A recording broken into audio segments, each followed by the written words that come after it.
ada orang yang menginspirasikan penghormatan dan pengaguman, loyalitas dan kepercayaan.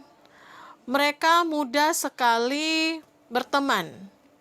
Orang tua dan guru-guru mereka bangga akan mereka. Orang lain mencontoh mereka dan ingin menjadi seperti mereka.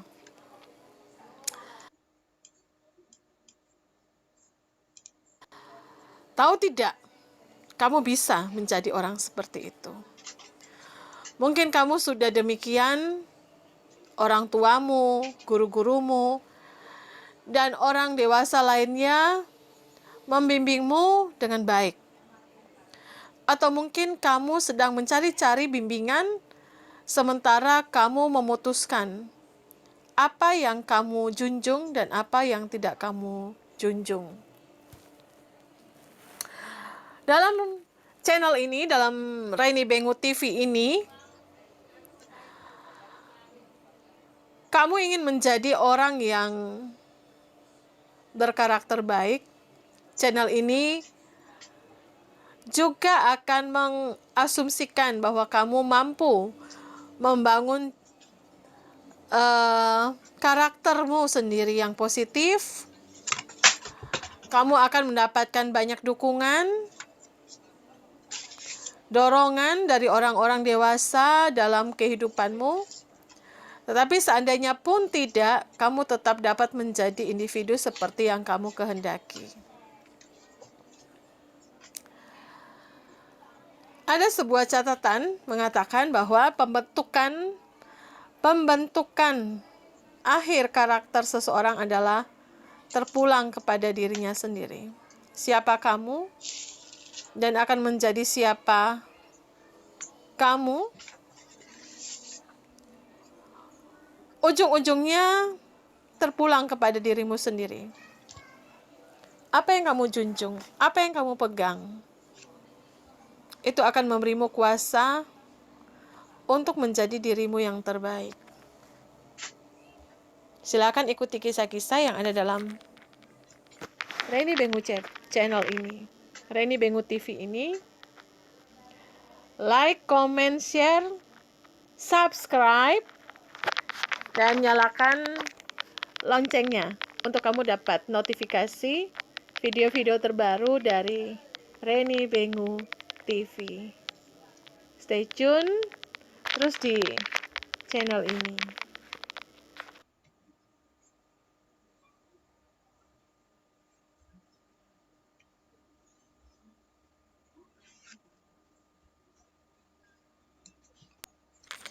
Merrick Johnson duduk di kaki Vernon Tejas, seorang pendaki gunung sekaligus pemandu.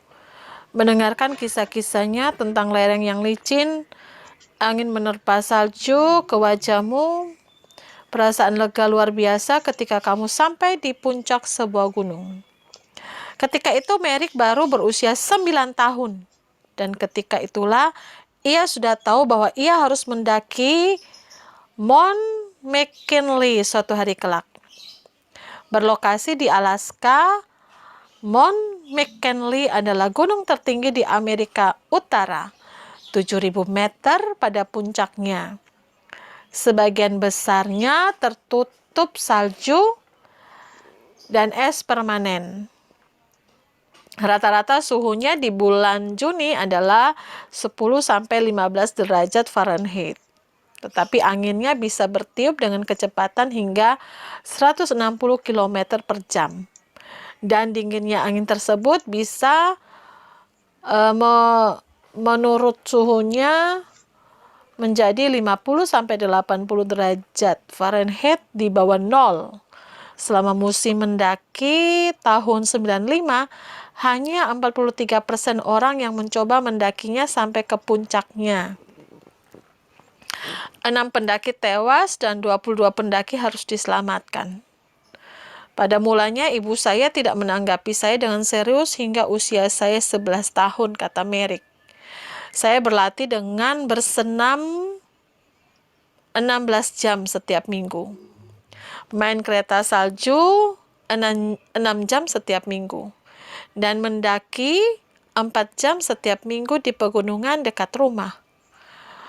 Merrick membutuhkan banyak keberanian untuk mengikuti jadwal kegiatan fisiknya yang padat itu. Tetapi ia tahu bahwa kalau ia tidak kuat fisiknya, ia akan membahayakan yang lain dalam pendakian. Ibu dan saya suka mendaki dan kami secara bertahap menambah beban ransel kami dan sepatu salju kami. Kami daki Gunung Gude kira-kira 3.500 meter. Menggunakan tambang, sepatu salju, dan krampon sepatu boot berpaku. Merrick menjelaskan bobotnya hanya 45 kg dalam pakaian salju yang basah. Tetapi ia mendaki dengan beban 25-32 pon.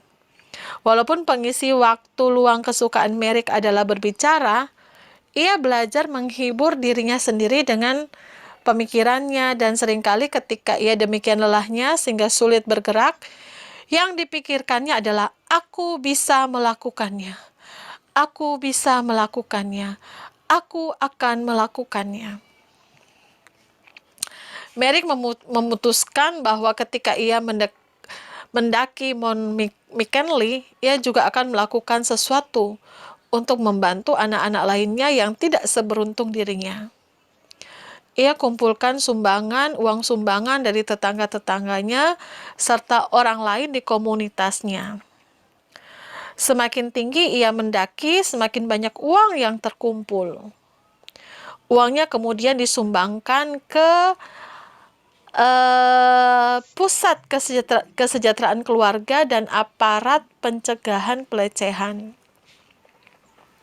Pada tanggal 1 Juni 95, hari yang sangat indah dan cerah, Merrick mulai memenuhi impiannya untuk mendaki Mount McKinley.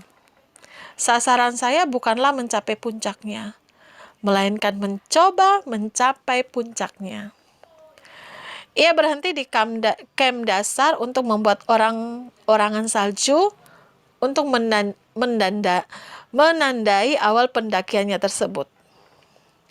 Bagian terparah dari bagian bawahnya adalah berjalan di bawah terik matahari dan mengenakan pakaian berlapis-lapis agar kami tidak terbakar sinar matahari. Merrick mengenang, kami mendaki dalam 2 tim yang terdiri dari 4 orang. Kami harus membawa sepatu salju kami yang diikat pada ransel kami beserta segala jenis peralatan ekstra kami, makanan dan bahan bakar. Menyeretnya ke camp berikutnya, menguburkan segalanya dan kembali ke camp lainnya. Di bawah dan bermalam. Keesokan harinya, kalau cuacanya oke, kami akan mengemas camp kami dan memasang camp berikutnya, di mana kami telah menyimpan persediaan kami pada hari sebelumnya. Jadi kami benar-benar mendaki itu 2 kali. Tetapi itu lebih aman, sebab kalau cuacanya memburuk, kamu bisa berhenti dan menunggu. Kami lakukan rutinitas itu berulang-ulang hingga mencapai camp terakhir kami pada ketinggian 5.700 meter. Kami berencana mendaki puncaknya dari sana dalam waktu 1 hari. Tetapi ternyata salju turun selama 1 minggu. Setiap malamnya kami semua berkumpul di satu tenda besar dan bernyanyi dan tertawa bersama-sama. Itulah yang membuat saya bertahan. Merrick membutuhkan keberanian luar biasa untuk bertahan menanggung tantangan pendakian tersebut. Sementara mendaki untuk berkemah pada ketinggian 3.500 meter, ia berjuang melawan angin yang sangat keras serta salju. Badai menyulitkannya untuk bahkan melihat sepatunya sendiri, dan beban yang di bawahnya terasa seperti 1 ton batu bata di punggungnya. Dialah orang terakhir pada tambang 4 orang itu bersama ibunya, seorang pendaki lainnya, dan seorang pemandu di paling depan.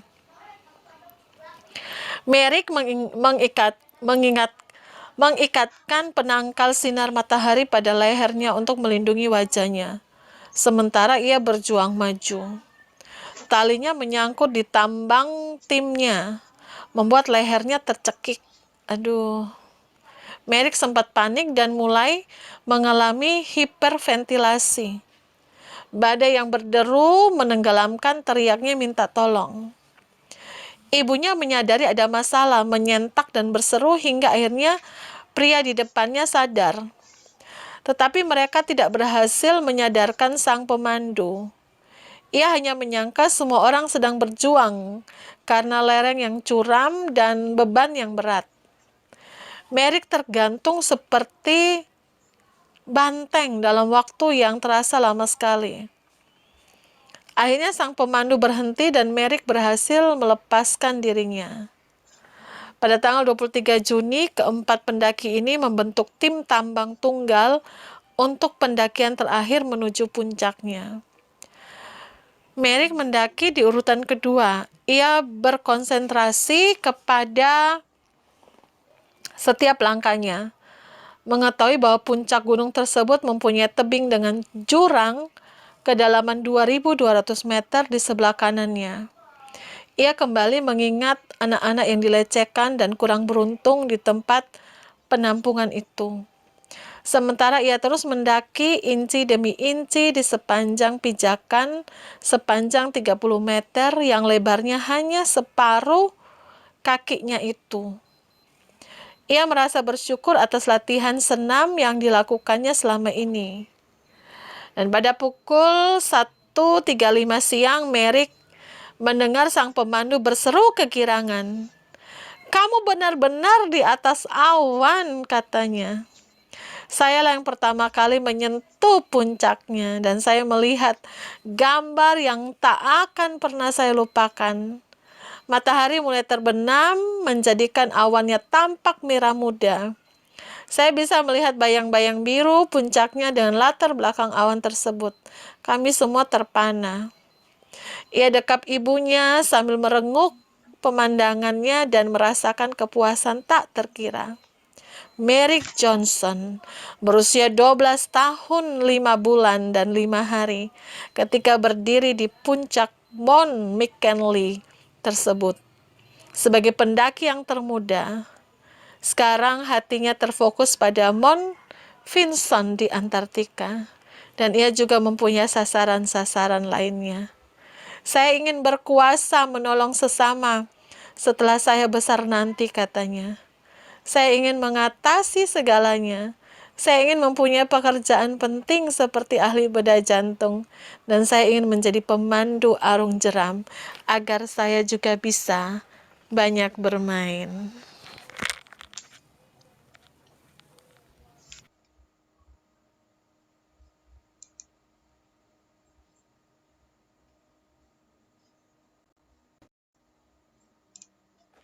Jangan lupa like, comment, share di channel ini di Reni Bengu TV, dan jangan lupa nyalakan ya bunyi lonceng, tekan klik loncengnya supaya dapat notifikasi terupdate terkini dari video-video, dari kisah-kisah dari Reni Bengu TV.